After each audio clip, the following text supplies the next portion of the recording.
Hey guys, I'm Matt. In this video, I'm going to go over my weekly portfolio update for my Grow My Portfolio 2020 challenge. I'm just going to show you what it's looking like today, any moves I made, any moves I'm thinking about making, my strategy going forward. And then we're going to talk about my dividends. We're going to take a look at my dividend tracker and see how far it's come along. Alright guys, so for those of you new to my channel, this is my portfolio. My portfolio is a mix of both dividend-paying positions like AT&T and Pfizer and Realty and Bank of America, and growth positions like Cloudera, Facebook, Revolve, and Uber. This portfolio is my personal portfolio. It's not here for entertainment purposes. This is what I'm going to use to build my wealth. One of the goals I set for myself this year is the Grow My Portfolio 2020 challenge. It's a silly name, but it gets the point across.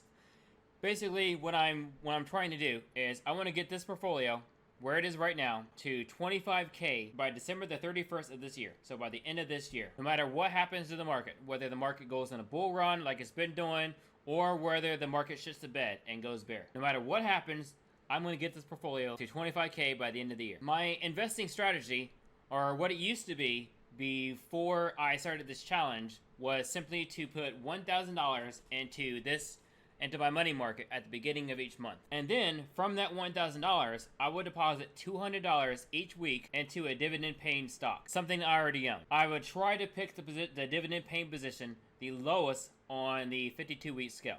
So for example, next week, if nothing changes, I put $200 into AT&T. But since I started this challenge, I know that's not gonna be enough. So I upped it to $1,200 at the beginning of every month into my money market. So that's what I'm doing, and I started that this month. In addition to that though, just a few days ago, well just yesterday, I deposited an additional $1,000 into this money market. It's pretty much gonna be $1,200 every month, and then any additional money I have left over is gonna go into this portfolio. And as you can see, my portfolio is doing pretty well. I mean, I am up 13.21%. I have a gain of over $1,500. My equity is just over $15,000. I mean, I'm doing pretty well, but one of the bad parts of a bull market is that you can't find any deals. There aren't any positions that, beating down stocks for me to take advantage of. So what I'm doing right now is I'm storing most of my money into cash, and then I'm just depositing my regular $200 a week into a dividend stock, because as far as the dividend stocks goes, I don't care about the price, as long as it keeps paying me the dividends. There are two positions I'm looking at, two stocks that have had some pretty rough times. Those two positions are L Brands and Tapestry. I already did a video on L Brands, which you can find here, but Tapestry is something I've recently started looking at. I'm going to make a full video on Tapestry later on, especially if I buy the stock. But let's just say that's a stock that has done well up until the last year, and then got beaten to shit. That is a really beaten down stock. But that's the kind of stock I'm looking for. But in order for me to get L Brands, I need that price to go down to roughly $12. In order for me to get Tapestry, I need that price to go down to just above $14. I know it got very close today. It got very close today. As far as the recent moves I made, I spent $200 on Pfizer back on the 8th. I received some dividends from Realty and reinvested that. I received some dividends from Sony, even though they're foreign dividends, and I paid tax on that, which fucking sucks. I spent $200 on AT&T just a few days ago. Those are all the moves I made. I haven't made any major moves other than the $200 I spent on dividends. Speaking of dividends, let's go take a look at them. So the dividend tracker I use is called Track Your Dividend. As far as this app goes, it's a free app. All I did was open an account, and then I added my positions. Now, you do have to manually add each position. Now, full disclosure, this is not a separate portfolio. This is a tracker that is tracking the positions I have in my Fidelity portfolio. Now, one little caveat I have to make right off the bat here.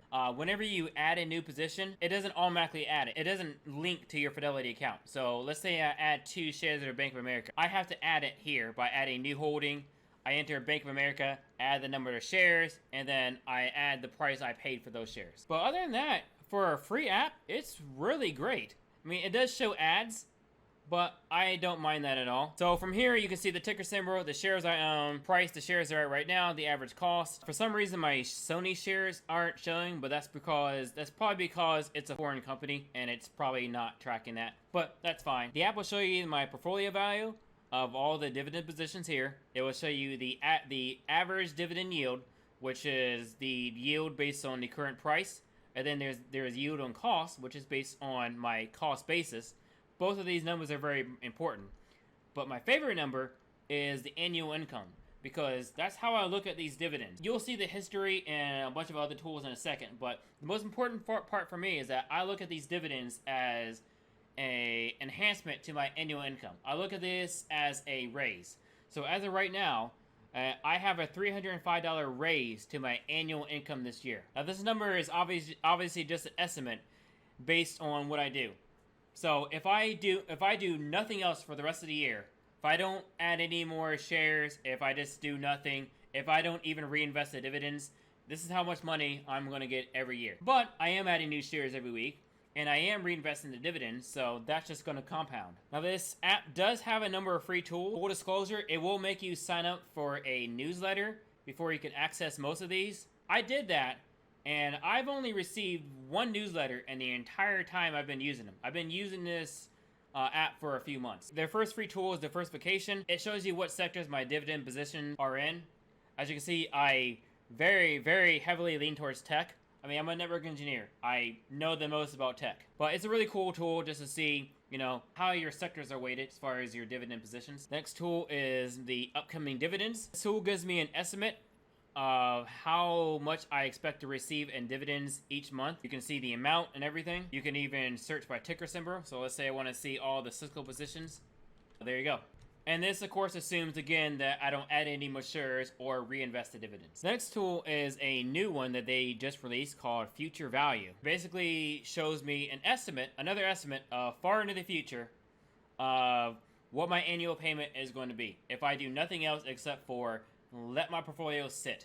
And, of course, if the companies keep paying their dividends. So if I do nothing at all, I will have a raise of $4,600, almost $4,700 by 2029. That's pretty fucking cool. I can dig that. And again, this tool is completely free. All you have to do is create an account. The next tool is Portfolio History. This shows the history of all the different benchmarks, such as the annual payment, portfolio value, yield on cost, and dividend yield. Ever since I started using this tracker, which was towards the beginning of April. And I gotta say, it is really neat seeing my annual payment go up every single week. It's like I'm getting a bigger and bigger raise every time I buy more shares. For your alerts, it just allows you to get alerted by email, you know, if a company declares a dividend or pays a dividend. It's stuff that you should already know, but it's a nice to have, I guess. And then the last free tool is my dividend payments. These are all the payments I've received since I started using this dividend tracker. Now, I don't have a lot, but I don't have a lot of dividend paying positions. My goal is to build my portfolio tall and not wide. I don't want to have like hundreds and hundreds and hundreds of positions. I had to think about it really hard just to consider adding Tapestry. I know a lot of these financial YouTubers, they just have tons and tons and tons of dividend paying companies and they brag about having 36 paychecks a month. I don't want to do that. I want to keep the dividend positions I'm in very, very small, but I want to build them up to a huge amount. But yeah, this is a really neat tool I found for tracking your dividends. They do have a paid version where it shows you stuff like dividend score and PE comparison and stuff like that. They're not paying me for this. I'm not affiliated with them. I just really, really like the tool a lot, and I really like showing off stuff that I like. So if you're interested in a very simple dividend tracker and you don't want to have to deal with Google Sheets and plugins and all that stuff, I'd recommend giving this a try. But yeah, I just wanted to give you guys an update on my portfolio, my dividends. I hope you enjoyed it. Thanks for watching, and eat your vegetables.